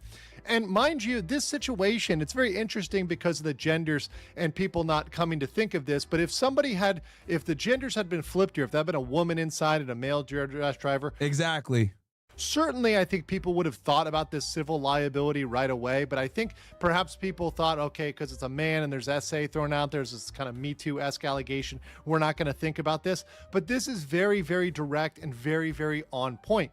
And this allows for massive injunctive relief, compensatory damages, punitive damages, and attorney's fees. And because of that, this will absolutely ruin her life. So let me jump over to my judgment. So Olivia is likely going to enter a plea deal or a verdict with a light sentence as a first-time offender. The felon... All right, we got some dreidel spinner in the chat. I'm Israel Chai. Enjoy the shadow run, bro. Time to send you to the shadow realm. The future is mine. Enjoy, loser. Fuck out of here. Felonies are not going to land her 8 years in prison. We fucking we did the fucking Borat throw the J down the well. She'll probably get a couple months at best. More likely, she's going to get probation and some sort of time outside of prison, maybe community service, etc. She's not going to be serving the 8 years. However, if this man brings a civil lawsuit using this law, and we're just talking about this one law. Yeah, but the only thing with this girl's broke. So it might not be worth it for him to sue her. It's going to cost him a bunch of money, and then she's not even going to be able to pay it. They could potentially recover $500,000 in compensatory damages and up to $2 million in punitive damages just on this. That's kind of an average outcome when you've got something that has gone viral, that has been widespread on the internet, that exposes his name, very intimate, obviously intimate details, his location, etc. All of those factors point to a massive claim. And not only that, but this is very similar to the case of Vitali, where Vitali defamed someone, calling them made a criminal accusation. Yeah, if you guys remember that. Actually, real quick, guys. Quick word from our sponsor. Okay. Quick question. How much control do you actually have over your money right now? Technology has changed everything, and now it's changing how money works. Crypto started as a niche, but now it's going mainstream. Faster payments, more control, fewer middlemen. This isn't hype. It's just where things are going. And getting started today is easier than you think. That's where Rumble Wallet comes in. With Rumble Wallet, you can buy Bitcoin, hold dollar-backed stablecoins, even own digital gold backed by real gold all in one place. Setup is simple. It connects with MoonPay, so you can use your debit card, credit card, or bank account and be up and running within minutes. Start small, 10, 50, $100. It's not about the amount. It's about getting in early and understanding what's coming next. And once you're set up, you can even tip your favorite Rumble creator like me directly. So do this now. Scan the QR code on screen, guys, right here to my this way. Okay, to my right. All right. Scan that code. Click the link in the description and download Rumble Wallet. From there, you can set up your wallet, tap buy, and you're in the game. Take control of your money. Get started Rumble Wallet today. Shout out to Rumble W Rumble. All right, back to regular scheduled programming. much as she made that Me Too-esque allegation about SA. In that case, and when we're comparing the two, in both cases, you have potential defamation and intentional infliction of emotional distress. Those both apply here. Same in the Vitale case and same over here. So if you pile that on top of the liability under 52B, you're looking at potential multi-million-dollar lawsuit here that could absolutely... Yeah, I'd be shocked if he sued her, though. This chick is a brokey. She was complaining that she lost her job on, DoorDash or whatever, so... ruin her.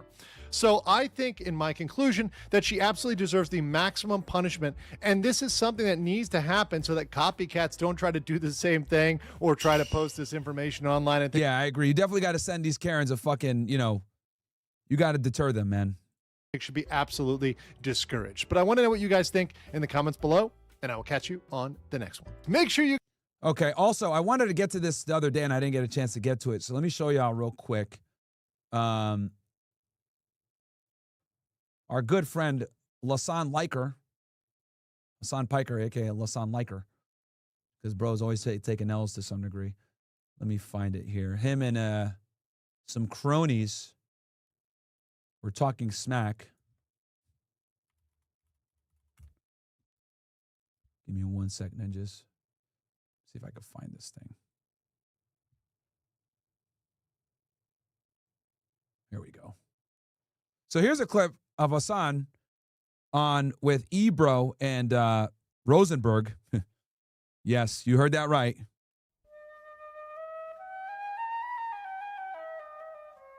They came from a radio station. I think it was like Hot 97 or Hot 95, whatever the fuck. But yeah, let's go ahead and see what this loser's got to say. Like, Nick Fuentes is a neo-Nazi, white supremacist, Holocaust denier, Holocaust enjoyer even. Okay. Who called a Holocaust enjoyer? Like, what? And Nick Fuentes, his argument against Israel almost comes across like he's jealous. Like, he's like, why do the Jews get to do this in Israel, but us Christian whites, which, also in contention with Nicolas Fuentes, but, he thinks he's a part of the in-group. Right, sure. But he wants to do that in America. And same with Tucker Carlson. Tucker Carlson, I call him a WASP nationalist, a white Anglo-Saxon Protestant nationalist. He wants to do an Israel-style reactionary fascist country here in the United States of America for his chosen in-group. These guys all want that. Well, Candace Owens was White Lives Matter, and George Floyd deserved it, and all these different, or version of that, all these different things that showed no care of black or brown people in America. This is Rosenberg here, by the way. But I'm supposed to believe in earnest that you truly care about the well-being of black and brown people overseas, without there being any sort of agenda there. No, I'm sorry, it's hard for me to believe. That's exactly my point. You're nailing it. That is precisely what I believe as well. Because yeah, both him and Ebro, by the way, even Ebro. It's like, bro, the stereotypes never fail. Like, it never fails. It's like, if you don't have a humanitarian foundation in your worldview where you want to like uplift people, then it kind of comes across as hollow. Because like Tucker Carlson, every week we're hearing make really good points against very powerful people, and he's getting. You mean in the clip economy? Yeah, in the clip economy, right? Exactly. Like he's big out there in the clip economy. He's we see clips the Ebro Laura Rosenberg show all the time. Yeah. He's cooking. Yeah, he's cooking Mike Huckabee, and everyone's like, "Oh my God, he's popping off!" Right? But then, if you scratch the surface, like every other week, he's got like a white supremacist on the show, and they're talking about how the Great Replacement is happening in the United States of America. Bro, this really pisses me. Okay, let me fucking address this shit real quick, bro, because this really like pisses me off. One thing I dislike. Okay, and this really fucking annoys me, and it's crazy that I have to be the one to say this, but fuck it. People that sit there and write off the great white replacement or whatever, that say, "Oh, it's a fucking conspiracy hoax," blah blah blah. Dude, why is it that every other group of people can exercise ethnic pride, racial pride, want to preserve their race, preserve their culture with zero consequence? But if white people do it, they're immediately labeled as fucking Nazis. You guys ever think about that? If some Mexican nigga comes in like, Viva la raza!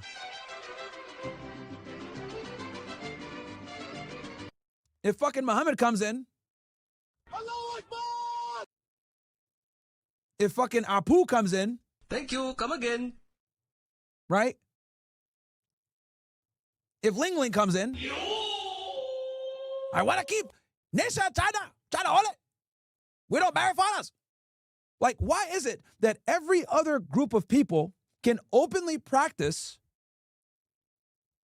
ethnic pride, promoting, homogeneity, against race mixing, whatever? Every other group of people can do this, but if someone else does, but if a white person does it, it's immediately looked at as like, you guys are Nazis. You guys should not have the ability to want to preserve your race. You guys forfeited that because you've been colonists and imperialists and slave owners. Get the fuck out of here with that bullshit, bro. Like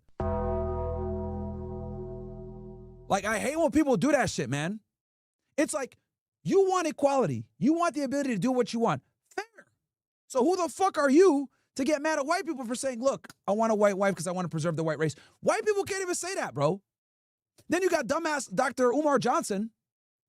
Oh, you betrayed us by not marrying a black woman. What are you doing? Let me show y'all niggas a clip, bro. Yo, I literally commented on this shit the other day. I was like, yo, what the fuck? You know, I was like, yo, like, what is this wild double standard? It's like, and these are the people that cry about racism the most, bro. That's why this shit is so annoying. It's like, you guys bitch about racism by far the most, but you guys practice the very racism that you cry about. Like, what's going on here? The hypocrisy is fucking astounding, dude. It's actually like levels of stupidity that I will never understand. Right? Let me see if I can find the clip, because I remember commenting on this shit. Which, by the way, if you guys don't follow me on X, you guys need to follow me on X. I be on there cooking all the time. I really be on there cooking. Let me find this shit for y'all, because I think I have it somewhere here. Dr. Umar Johnson was on the Joe Budden show, complaining that one of the hosts on it doesn't. Oh, here we go. Boom. Look at this shit, bro. Yes. No. Or you're a bunny hopper. Yes. Per your whole. That's why you have a liberal perspective. That's not true. That's not, because you go home to a white woman. Yeah. Bro, could you imagine if it was the other way around? Could you imagine if it was the other way around? This is what I'm telling y'all, bro. This is some bullshit. Niggas can say dumb shit like this, but if whites say something similar, oh, you a racist. And of course, some stupid ass nigga in the chat, C-word, says, Myron COOKS for whites. Okay, so telling the truth means I'm a cuck. Get the fuck out of my chat, bro. Time to send Fucking you incredible. to the shadow realm. The future is mine. Bro, if you can't even acknowledge the wild double standard like I'm trying to illustrate here, you're a fucking monkey-brained, retarded, fucking drooling dumbass. Okay? There's a high fucking likelihood that you're probably an orangutan dumbass ape, okay? Hello, monkeys. Fucking dumbass.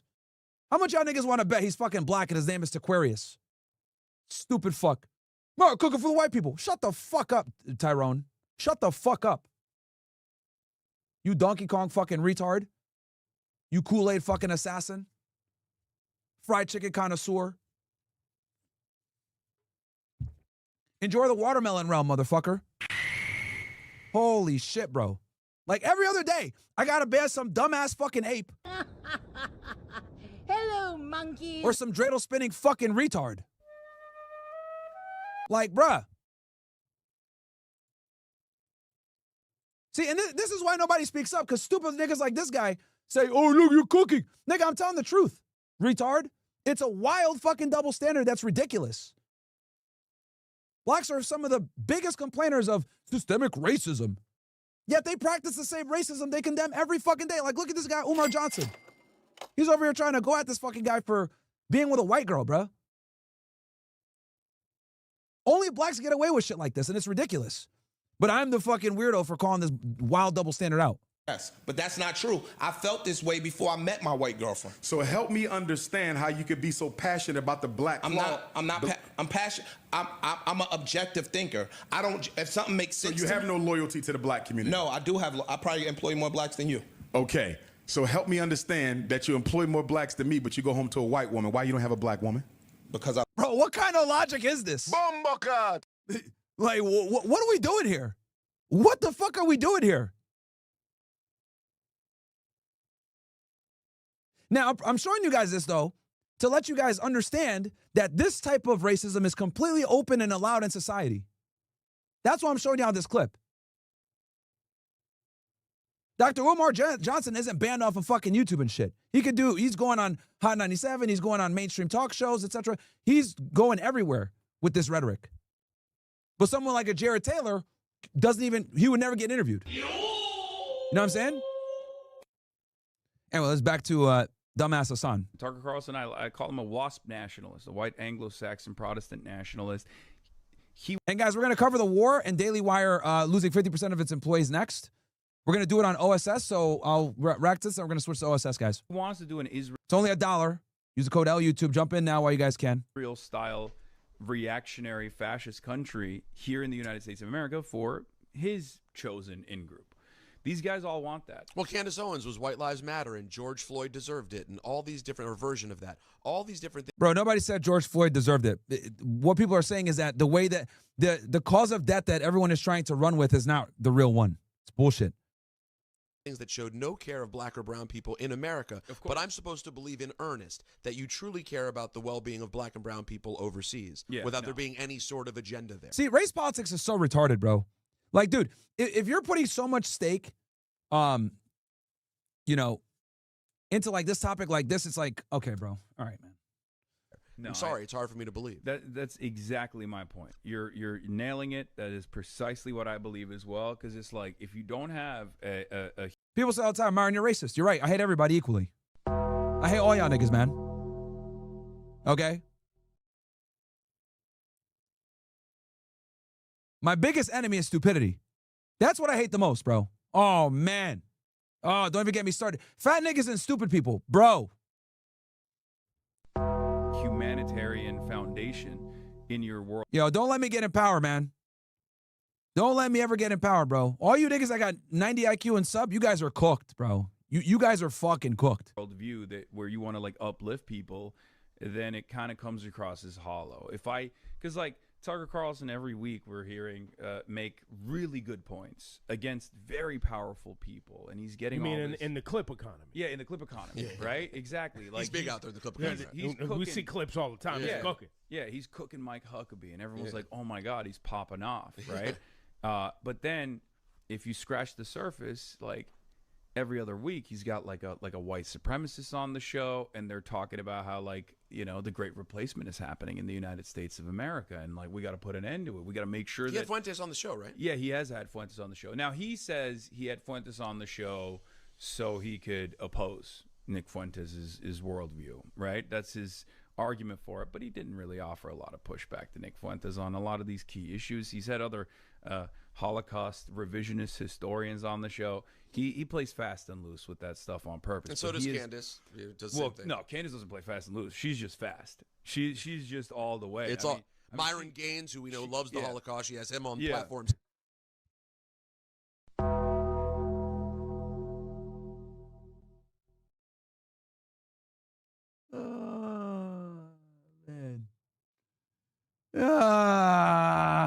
Man.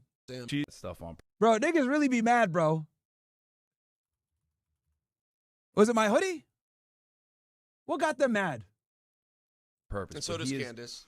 Does the well, same thing. no, Candace doesn't play fast and loose. She's just fast. She's just all the way. It's Myron Gaines, who we know loves the Holocaust. She has him on platforms. Him.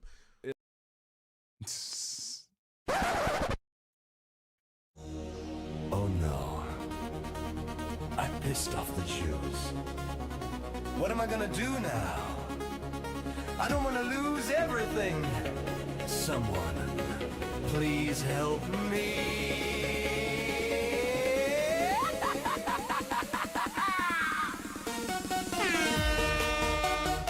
Hey.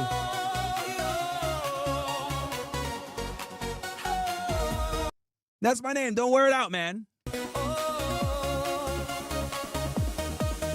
Oh no, I said the truth, and it really pissed off the Jews. And I don't know what to do. Well, no, Candace is way fast. She's just fast. She's just all the way. It's all Myron Gaines, who loves the Holocaust. He has him on the platform too. I just learned who Myron was. Oh, you know who Freshman Fit was? No, I knew his face from yelling at strippers. Oh, yeah. And the world was like, why is this goofy yelling at strippers? That was that's what got the big. I don't know if they were strippers. Maybe all was strippers. Like all the fans. My bad. Chills, man. Jews mad! Jews mad! That's how the brand started, and it's open. Thank you so much. Yo, niggas really pissed off, bro. Nigga said, like, what? No, Candace doesn't play fast and loose. She's just fast. She's just all the way. It's all Myron Gaines, who we know loves the Holocaust. She has him on the platform too. I just learned who Myron was a few weeks ago. Yeah, oh, you didn't know who Fresh and Fit was? No. I knew him. I knew his face from yelling at some strippers. Oh, yeah. And the world was like, why is this goofy yelling at strippers? That was that's what got them big. I didn't know who I don't know if they were Myron. strippers, bro. Oh. They were just like, I think, maybe No, all they were just they were OnlyFans girls. Like usually. OnlyFans. Yeah. Oh, okay. My bad. Scantily clad individuals. Yeah. That's how Look at how uncomfortable Hasan is as they're talking about this topic. the brand started, and it's evolved into now the. And then people were yelling at me, "You don't know who Myron is?" I was like, "I don't know." I'm Myron, shocked by that too. He's I mean, he has some notoriety at least. He doesn't have a lot of motion, but he. What?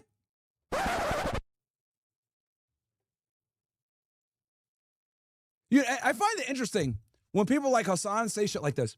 Yo, Hasan, you have never had to really deal with censorship ever, okay? I've been on the scene for only 6 years. You've been doing this shit for over a decade, okay?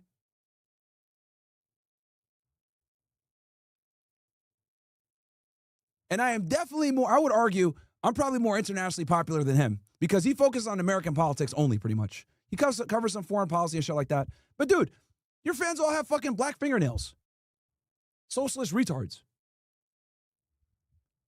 So I love it when people like him that like never really dealt with censorship, you know, he might get banned once or twice a year for Twitch for like 2 days. Still has an Instagram, still has a TikTok, blah, blah. I love it when progressives like Hasan, who have never been ever dealt with like real censorship, sit there and say, oh, motion. Shut the fuck up. Shut the fuck up, bro. Bro, I'm going to tell you how out of that. And that's another thing too, guys. Being a progressive, if you're going to be a political commentator, is the way to go if you want to make money and not get canceled.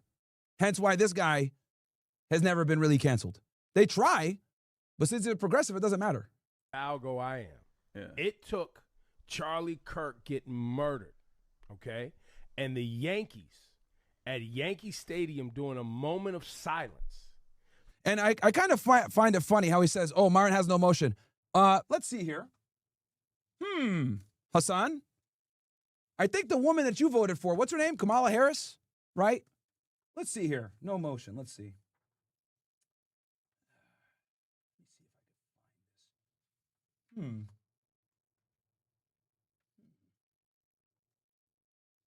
Oh, I think I found it. Who's that right there? Oh, is that Myron Gaines and Tate? Oh, wow. Let me read the quote for you, sir. At the very moment their world should have been widening, it had contracted. For some, the voices that filled the void belonged to Andrew Tate, Myron Gaines, and others who grab attention with get-rich or fitness content, then deliver arguments that feminism is damaging to masculinity and women need to know their place. So in this paragraph, guys, she's talking about how she lost the election and how people like me and Andrew Tate like influenced young men to not vote for her and for Democrats. So whenever Hasan sits there and says, oh, he has no emotion, motherfucker, the person you voted for wrote about me. All right? She ain't talking about you, motherfucker. She talked about me in her book. Okay? So you can go suck it. He has no emotion. Okay. Just casually influencing American fucking discourse politically. And I just got into the political game, by the way. Mind you guys, I didn't always do political commentary. I started this shit off as like a self-help, self-improvement, which we still do channel. But bro, I've been in this game for what? 1 or 2 years. I've always had an interest in politics, but now I'm finally actually talking about it on a stream.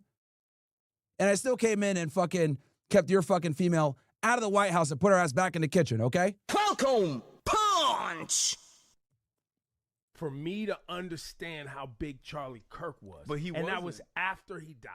He wasn't even that big. They were just Nigga, what? See, now you see why Hasan is not fucking credible, bro. Bro said Charlie Kirk wasn't big. Bro, Charlie Kirk had like double the motion you got, bro. Are you fucking serious? See, this is why we can't take this guy seriously. Oh, he wasn't even that popular. Yes, he was, dude. Yes, he fucking was. Okay? Let me tell y'all something. If you can mobilize hundreds of people to come watch you live, you got fucking motion. Okay? You got motion. This guy's just a fucking hater. Big Charlie Kirk was. But he and that was after he. Bro, he was literally, Charlie Kirk, look, me and him disagreed on Israel and everything else like that. I don't like to speak ill of the dead. But let's go ahead and give Charlie his flowers. Rest in peace to him. He, was a critical component of Donald Trump getting elected. He pretty much ran Donald Trump's fucking ground game. You can't do that unless you got motion, dude. He wasn't even that big. They were just hyping his. Wait, what? You don't think his numbers were actually that big? No, he wasn't John Blaze, is what you said. No, here's the thing about Charlie. I've known Charlie for years. I debated him many times. I was supposed to debate him 2 weeks after he got shot and killed. We were supposed to. So if he has no motion, why would you debate him then? Debate at Dartmouth University. Obviously, that got canceled. Bro, the fact that you agreed to debate him proves that he has motion, retard. Like, good job debunking yourself. Anyway. All right, guys, so we're going to get into the war now. We're going to switch to OSS, guys. We're going to cover the war. And I also really want to talk about Daily Wire because I have to talk about this one definitely on OSS. I can't talk about this shit on YouTube with what I want to say. So, quick word from our sponsor, guys. Jump in and join the OSS, my ninjas. Only $1. Use the code LYouTube. Under Trump, we will have no more wars, no more disruptions, and we will have prosperity and peace for all. The mission of Operation Epic Fury is laser focused. The United States military obliterated Iran's nuclear weapons program with an attack on Iranian soil. This is not just a war about security. It's an information war. They need you to believe their stories, or else it all comes crashing down. This war began decades ago, but now you have the right intelligence to guide you, an army to march with, brothers to discuss with, and an admiral to lead the way. Join the OSS Army. Under Trump, we will have... Yeah, guys. So use the code LYouTube chat, okay? If you just go right here, so I'll go ahead and put the link for you guys. I pinned it in the chat too for you guys. When you go there, right, you come in here, just click the monthly, boom, you put in the code LYouTube, because YouTube is an L, hit apply, bam, brings it down to $1, supports the movement. This is exactly how I've been able to run the show, despite the fact that we've been demonetized now for 3 fucking years. First month is $1, and then after that it goes to 10. And that's how we keep doing what we're doing, man. It goes into the fund to do the college tours, go do travel, do stuff like that. Hell, when I went to go see Alex Jones, right, and do a show with him, that's all funded by OSS, man. So you guys like me doing collabs, traveling, all that other stuff. That's how I'm able to do it, man, with the YouTube demonetization. So, yeah, real niggas, they can't stop us. But, yeah, man, just use the code LYouTube. I'll drop the link in here for you guys again. And we're going to switch on over. We're going to cover the war, and we're going to talk about Daily Wire losing 50% of their employees. So, yeah, let's switch on over, ninjas. You guys know what time it is. She wanna hop in a Rari. So yeah, get that link. Mods, drop it in there for them. We're going to switch over. Going to OSS now.